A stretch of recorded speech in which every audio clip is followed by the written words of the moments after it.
And I probably would have been scarred for life, except later my mother decided I was a big Godzilla fan and bought me a little Godzilla model. And I had this little model and I just loved it. You know, I was really fascinated. And I remember at that age, I saw things on TV, and when they were in black and white, I assumed that they were true because the news at the time was in black and white.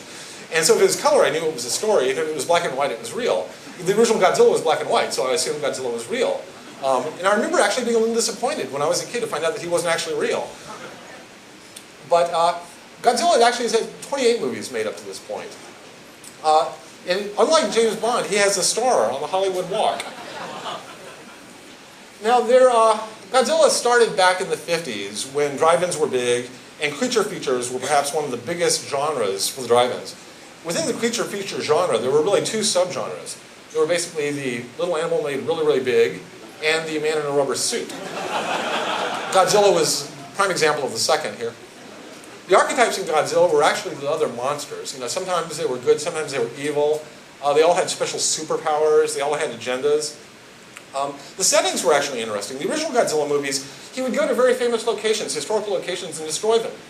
And that was one of the reasons why you watched the movie, to kind of find out what these famous castles looked like and stuff. In the later movies, he would go to the most modern areas around Tokyo and destroy those. And so if you knew that Godzilla was destroying your area in the newest movie, that means you were in the Trinity District. And so, you know, this is him destroying Yokohama in Godzilla vs. Mothra, the remake. But basically, they would always go to the coolest, most upbeat, kind of upscale area in Japan and destroy it in the movie. So those were the settings. It actually captured the Japanese imaginations of kids growing up in that era. There's actually a group in the Japanese self-defense force of officers that meet regularly based upon the real kind of defense layout of Japan and come up with contingency plans in case Godzilla attacks. And this is like a little club that they have, you know. Now, the original Godzilla is this kind of fierce creature. It's interesting how he evolved kind of over the course of the series. It's an interesting lesson in the way franchises evolve. Toward the middle of the series, you know, younger and younger kids started watching Godzilla, and it got cuter and cuter, and the storylines got cuter and cuter. Probably, you know, the bottom of the barrel here was Son of Godzilla, where there was this little baby Godzilla thing, and it was kind of this cute story of Godzilla raising its baby. You can actually see this in the visual style. Godzilla was redesigned for every single episode, and over time, he actually got kind of larger eyes, a rounder face, to the point where it became very much associated with a little kids thing. And adults just, you know, weren't interested in Godzilla at all. And so there was a kind of a hiatus here between 1973 and 1984 where they decided to reinvent Godzilla. And they went back to the mean and kind of go out and just kill everything. You know, whereas these last few Godzillas, he was actually a good guy in the series.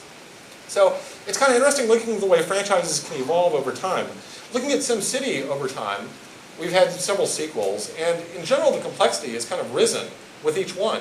What we were finding around the time we got to SimCity 4 was we were catering very much to the hardcore fans and locking a lot of people out. So we did a more recent one called SimCity Societies that was much lower complexity, almost closer to the original. But in some sense, it really upset the hardcore fans that were waiting for the next one back here. So you have to be careful about managing kind of against your demographic when you start evolving a franchise over time.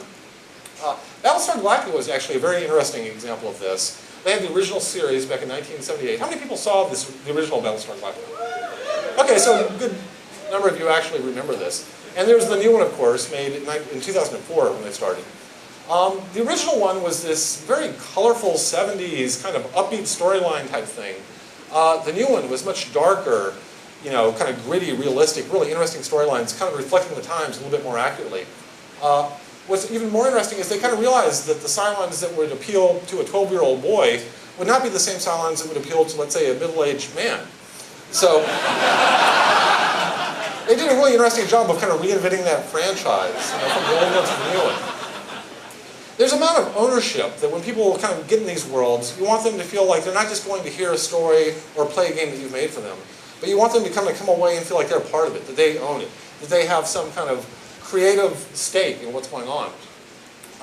For a lot of old things, it was kind of the play that would accompany a certain property. Lone Ranger, you know, came up in a time when kids were out playing cowboys and Indians, and that was kind of a very closely associated activity. After they saw their favorite episode of Lone Ranger, they'd go out and play it in the backyard.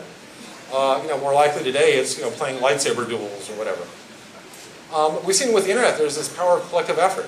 When you get millions of people kind of working together around something, they can do amazing things. And people are starting to design properties with that very much in mind. Lost is a really interesting example. looking at all the different things they've done around the TV show Lost, where in some sense it's one giant puzzle game. The amount of clues and convoluted storylines and associations they have going on in Lost is truly amazing. The fans are actually grabbing all these clues and collectively on websites, building out whole kind of blueprints of every little location that the people have focused on.